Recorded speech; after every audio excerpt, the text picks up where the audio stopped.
지금도 가정에 아이가 없다고 하는 것은 참 힘든 일입니다.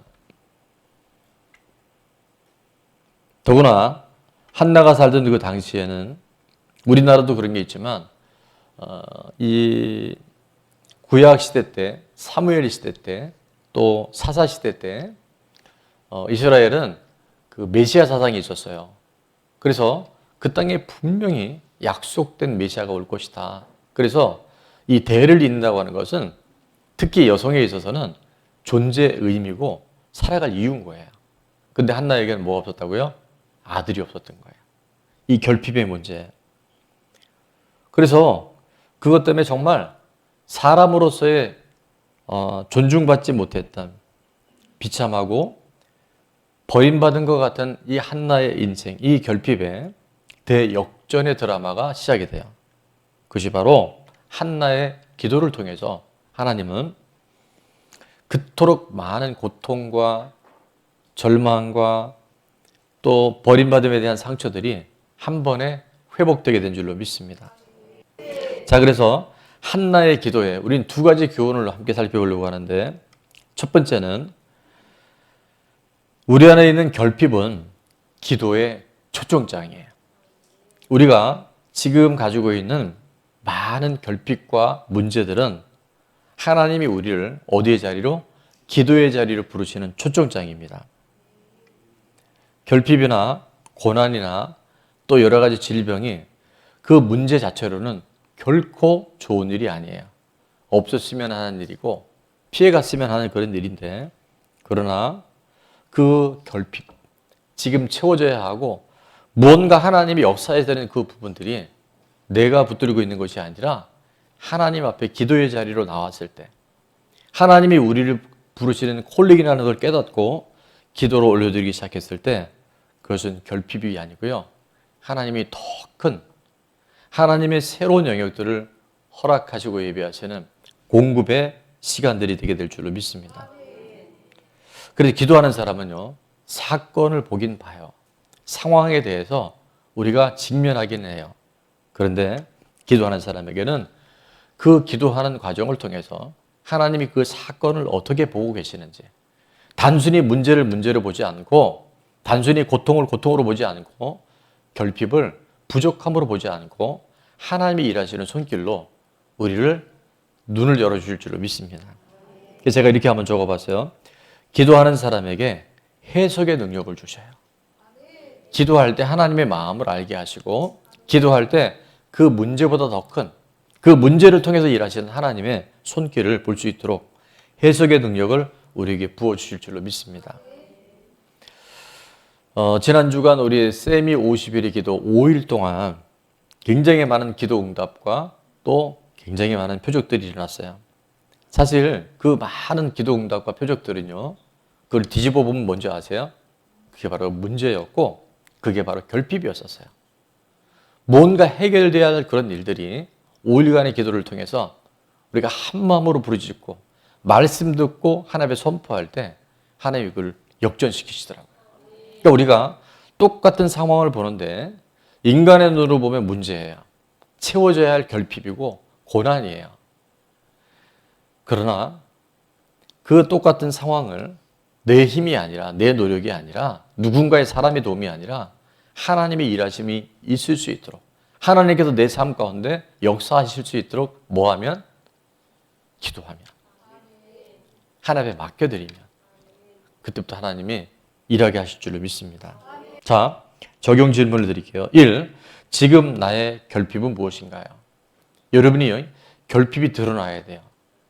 잠시 후에도 말씀드리겠지만 내 안에 많은 결핍이 있는데, 인생이 뭐 다 그런 거지, 뭐 그렇게 사는 거지, 여러분 속으시면 안 돼요. 문제는 드러나야 돼요. 여러분 드러날 때 하나님의 치료가 시작이 돼요. 근데 우리는 자꾸 덮어버리려고 그래요. 좋은 게 좋은 게 아니에요. 좋은 게 다 좋은 게 아니에요. 그 중에 안 좋은 것은 이제 우리가 극복해야 되고, 이제 주님의 손길을 통해서 회복이 돼야 돼요. 귀 있는 자는 들을지어다. 자, 두 번째는 어떻게 해결하길 원하십니까? 어떻게 해결되길 원하시는지 여러분이 이번 한 주간 나눔의 시간에 꼭 한번 그거를 들춰내 봤으면 좋겠어요.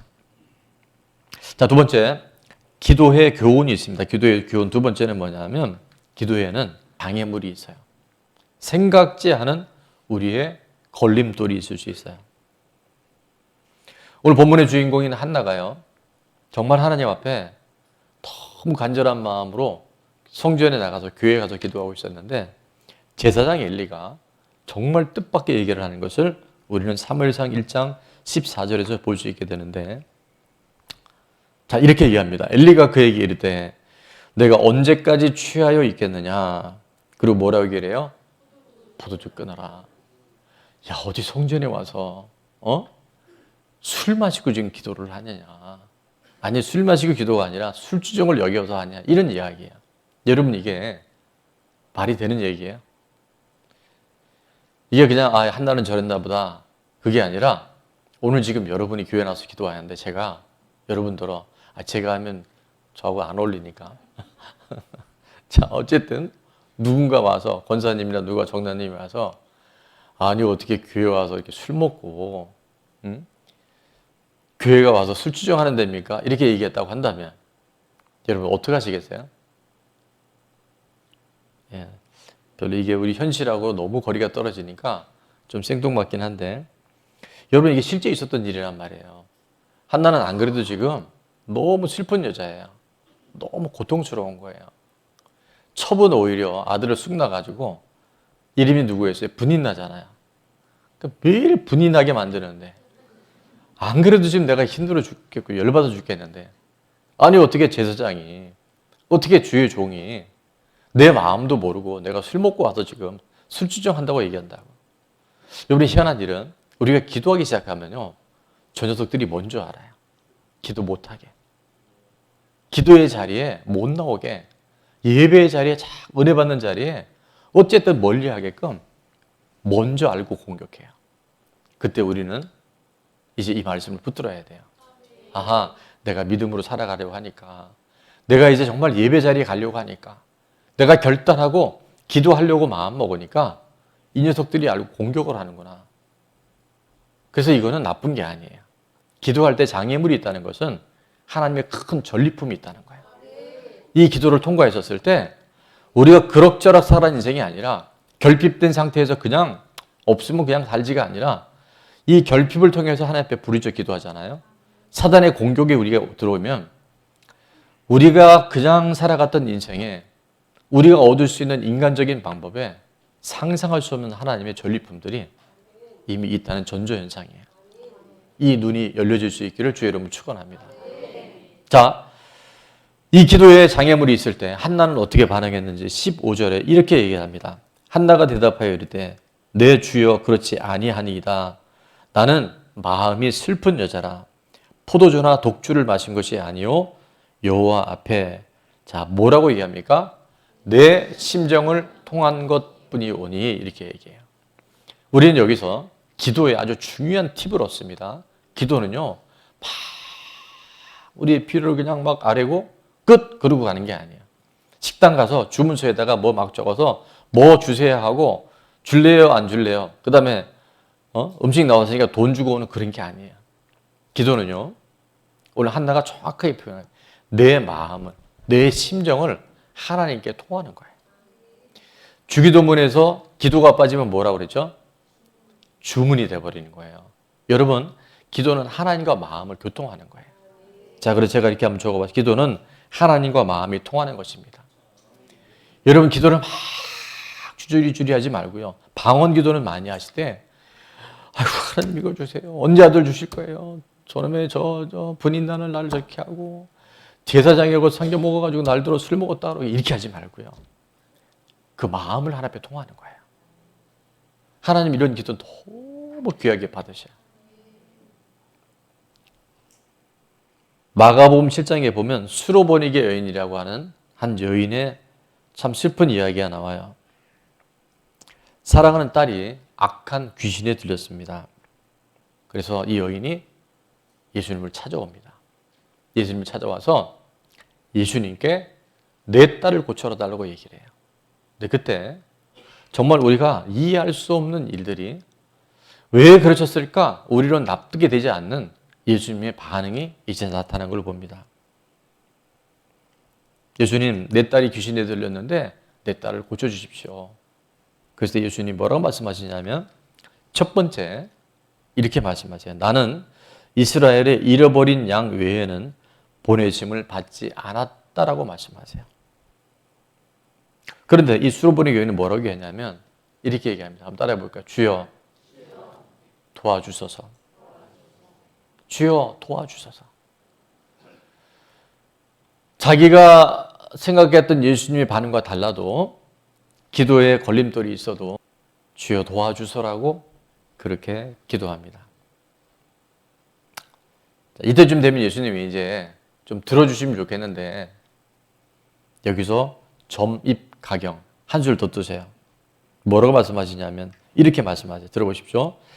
자녀의 떡을 취하여 개들에게 주는 것이 마땅치 않다.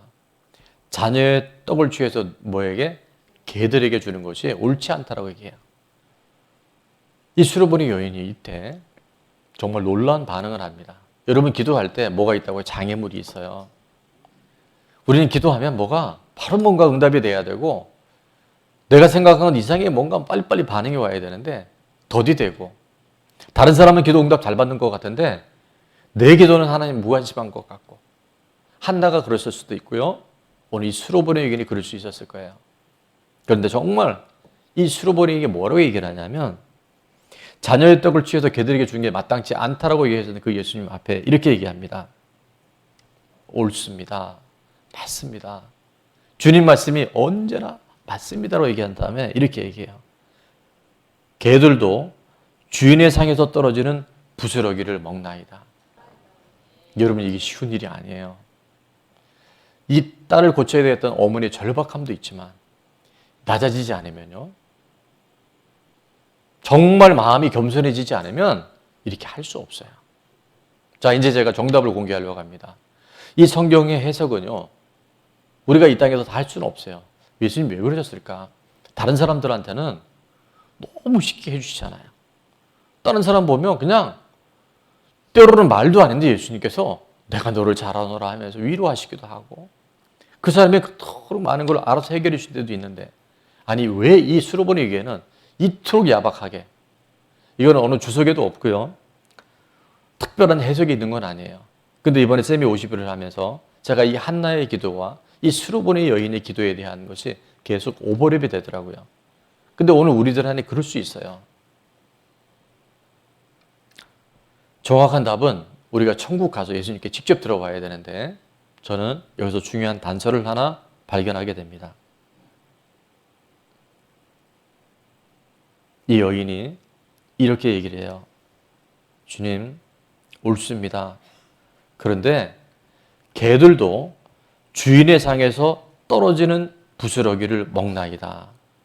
여러분, 개들도 주인의 상에서 떨어지는 부스러기를 먹나이다라는 이 고백을 통해서 예수님의 이제 명확한 왜 예수님이 그렇게 하셨는지에 대한 정확한 이유는 아니지만 예수님의 답을 이렇게 공개해 주세요. 자, 마태복음 15장 28절은 다 같이 한번 읽어보겠습니다. 시작. 이에 예수께서 대답하여 이르시되 여자여 내 믿음이 크도다 내 소원대로 되리라 하시니 그때로부터 그의 딸이 나으니라. 아멘. 여자여 내 믿음이 크도다. 무슨 믿음일까요? 네? 이 여인의 믿음이 뭘까요? 지금 기도에 장애물이 너무 많았어요. 기도에 방해물이 엄청난 거예요. 더구나 이분이 기도 응답을 해주셔야 할 예수님의 입에서 너는 개와 같은 존재라고 이야기를 들었을 때 그럼에도 불구하고 이 여인이 예수님 앞에 옳습니다. 개들도 주인의 상에 떨어지는 부스러기를 먹고 살아갑니다. 라고 자기를 낮추고 부인하기 시작했었을 때 비로소 그의 딸이 낫게 된 줄로 믿습니다. 아니 그냥 다른 사람들처럼 예수님 이름 명하노니 내 딸에 들어가 있는 귀신은 떠나갈지어다 이렇게 하면 되잖아요.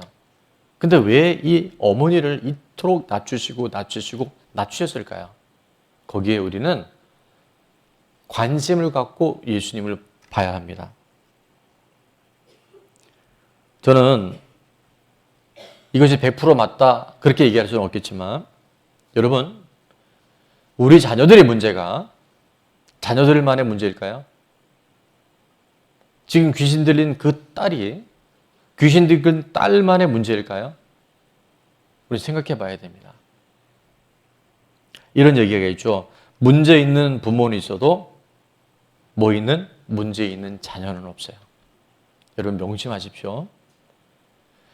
자녀는 부모의 거울이다라는 속담도 있어요. 지금 우리 자녀들 안에 있는 크고 작은 많은 문제들은 넌 왜 그러니? 너 누구 닮아서 그러니? 누구 닮게 누구 닮아요? 문제 있는 부모를 통해서 문제 있는 자녀가 있어요. 여러분 이거를 직면해야 돼요. 예수님이 이걸 보신 거예요. 그 여인에게서 여러분 요즘 상담이나 치유는요. 문제가 있는 한 사람의 치료를 하는 것도 있지만 대부분 가족 치료를 합니다. 아시죠? 이 아이만 고쳐놓으면요. 옛날에 그 상태로 또 가면 더 나빠질 수도 있어요. 예수님은 그 귀신 들린 딸을 너무 고쳐주고 싶었지만 그 어머니의 이 문제, 이 가정 안에 있는 이 구조의 문제가 해결되지 않는 한 그건 현장 치료밖에 안 된다는 걸 아셨어요. 근데 정말 수로보니 여인이 그걸 통과합니다. 맞습니다. 옳습니다. 저는 개 같은 존재인데요. 개들도 주인의 상에 떨어지는 부스러기를 먹고 살거든요. 제가 주인입니다. 저 때문에 우리 딸이 이렇게 됐습니다. 내 죄로 인해서 우리 가정이 이렇게 망가졌습니다. 제가 주인입니다. 그 한 사람을 통해서 하나님의 가족 구원을 일으키시는 거예요. 여러분 남편 때문이 아니에요. 여러분 아내 때문이 아니에요. 여러분 자녀 때문이 아니에요. 나 때문이에요. 나 때문이에요. 성령께서 그걸 깨닫게 해주길 바랍니다. 한나가 그 마음에 절박함이 있었고요. 내가 하나님 앞에 믿음이 없었다는 것을 그는 회개합니다. 이 수로보니 여인이요. 예수님이 그 말씀을 듣는 순간 그의 폐부가 찔린 거예요. 맞아. 나는 인간도 아니야. 어떻게 살았는지 몰라요. 근데 예수님이 정확히 아셨다고요. 이보다 수치스러운 욕이 어디 있겠어요. 안 그래도 서러운데, 안 그래도 내 딸이 귀신 들려서 서로 힘들어 죽겠는데 어떻게 그렇게 얘기하시겠어요? 근데 그 여인은 그걸 받아들여요. 내 문제라고. 내가 그런 인생을 살았다고. 예수님이 그때 돌이키는 그 여인을 통해서 즉시로 그 딸이 낫게 될지어다. 여러분 문제 해결을 하지 마세요. 현장 치료하려고 하지 마세요. 그거 필요해요. 그 기도보다 훨씬 더 중요한 게 있어요. 내 죄가 드러나야 돼요.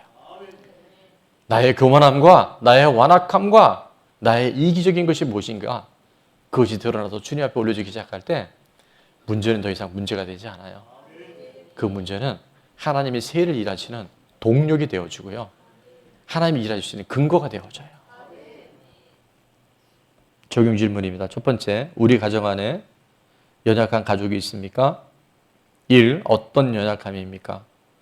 개인적으로 프라이버시에 대한 부분들은 여러분이 굳이 나누지 않으셔도 돼요. 두 번째, 그 연약함이 나에게도 책임이 있다는 것이 인정됩니까? 여러분 이거 드러나야 됩니다. 두 번째, 이것을 극복하기 위해 할 수 있는 일은 무엇입니까? 첫 번째는 기도 생활. 시간과 장소, 기간을 정해서 여러분 기도에 한번 올인 한번 해봤으면 좋겠어요. 자, 두 번째, 어떻게 사고하고 용서를 구하겠습니까? 이게 필요한 영역이 있어요. 이 영역들이. 자녀가 되든 배우자가 되든 부모님이 되든 또 하나 방법을 말씀드리면 자, 맨 밑에 있는 줄은 한번 별표를 하나 읽어봤으면 좋겠어요. 시작.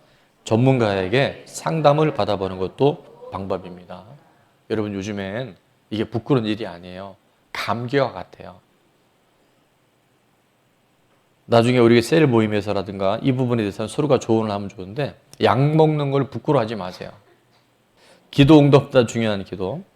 자, 기도는요. 우리는 응답 기도에만 포커스가 맞춰 있는데 기도에는 세 가지 종류가 있더라고요. 첫 번째 무슨 기도가 있냐면 사전 기도가 있어요. 응답되기 전의 기도. 두 번째는 응답 기도. 당연히 이건 응답이 필요한 거죠. 세 번째는 뭐냐면 후속 기도가 있어요. 응답 이후의 기도가 정말 중요하더라고요. 질문 드립니다. 하나님께는 과거, 현재, 미래, 시제가 있을까요? 없을까요? 없습니다. 하나님은요, 한눈에 모든 걸 다 보고 계셔요. 이 눈들이 열려질 수 있게 바랍니다. 오늘 우리는 이렇게 굉장히 절박한 문제인데 지나놓고 보니까 응답도 하니까 그게 하나님 장중 안에 있었어요. 그럼 우리가 눈치가 좀 있어야 돼요. 그럼 오늘의 이 문제도 하나님을 신뢰하고 하나님께 기도하는 사람의 미래의 일이 아니라 아까 이제 미리 감사하는 것처럼 그게 현저가 될 수 있는 거예요. 자, 그래서 한번 따라합니다. 믿음에는 시제가 없습니다. 믿음에 시제가 없다니까요. 이 믿음 안에 딱 들어가서 우리가 이제 기도를 해야 되는데, 자, 첫 번째 기도만 하고 끝낼게요. 사전 기도가 중요합니다. 사전 기도. 이런 기도가 있지 않아요. 후속 기도란 말도 있지 않아요. 근데 이걸 우리가 구분할 필요가 있어요. 왜 우리는 이 땅에 살고 있기 때문에. 자, 엘리가 대답하여 이르되 평안히 가라. 지금 아기를 갖지 않은 상태거든요. 이스라엘 하나님이 내가 기도하여 구한 것을 허락하시기를 원하노라 라고 축복 기도를 해줘요. 주의 종을 통해서. 자, 아직 아무 변화가 없습니다. 오늘 주의 종을 통해서 안수기도를 통해서라든가 하나님 선포된 말씀 안에 내가 아멘하고 받는 게 있어요. 저건 내게 주신 레마의 말씀이다 라고 아멘한 다음에, 자, 한나가 응답 받기 전에 사전에 어떻게 기도했는지 18절 다 같이 읽습니다. 시작. 이르되 당신의 요종이 당신께 은혜 입기를 원하나이다 하고 가서 먹고 얼굴에 다시는 근심빛이 없더라. 아멘. 당신의 요종이 당신께 은혜 입기를 원하나이다. 이게 뭐냐면 아멘한 거예요. 그리고 이제 그 다음부터가 중요한 것이 가서 아멘하고 가서 뭐 하냐면 첫 번째 먹고. 여러분, 기도 응답 안 됐다고 식욕이 떨어지거나 살맛이 없거나 짜증이 나거나 불안한 것은 사전 기도 응답이 아니라는 거예요. 아멘. 잘 먹고 잘 자고 잘 놀고 감정노트도 잘 쓰고 이게 응답이에요. 그리고 중요한 것은 근심빛이 없었어요. 이게 얼굴이 뭔지 아세요, 여러분? 얼이 들어왔다 나갔다 하는 동굴이에요. 그래서 그게 얼굴이에요. 그 얼굴 보면 다 알아요. 이 사람 지금 상태가 안 좋구나. 얼굴 보면 근심빛이 없구나. 여러분, 응답될 것이 확신되어지면, 그게 믿어지면 어떻게 될까요? 네? 감사가 나오죠. 진짜 여러분이 지금 결핍되어 있는 것들이 있는데 문제가 있는데 이거 분명히 응답돼. 이건 반드시 해결돼. 그럼 오늘 얼굴에 기대감이 있어요. 없이 얼굴이 달라지네요, 여러분. 이게 믿음이에요. 그러니까 기도가 응답되는 게 응답 기도가 아니고요. 오늘 하나도 안 변했는데 내 마음에 그 믿음이 생겨요. 하나님 그 믿음을 보시고 응답하시는 거예요. 한나가 그 믿음을 지금 기도로 돌파해 나가는 거예요. 무슨 얘기인지 아시겠죠? 빌립보서 4장 6절 7절에 보면 정확하게 말씀하세요. 아무것도 염려하지 말고, 다 같이 읽어보고 시작. 아무것도 염려하지 말고 다만 모든 일에 기도와 간구로 너희 구할 것을 감사함으로 하나님께 아뢰라. 아멘. 자, 그리하면 모든 지각에 따른 하나님의 평강이 그리스도 예수 안에서 너의 마음과 생각을 지키시리라. 딱 붙잡아주는 거예요. 내가 아픈 건 나의 아픔이 아니라 하나님 아버지의 치료를 통해서 하나님께서 나를 더 사랑하시고 내가 건강하기를 원하시는 아버지께서 책임지시겠다는 그 영역에 그대로 들어가 버리세요. 그리고 그 평강이 내 마음과 생각을 지켜요.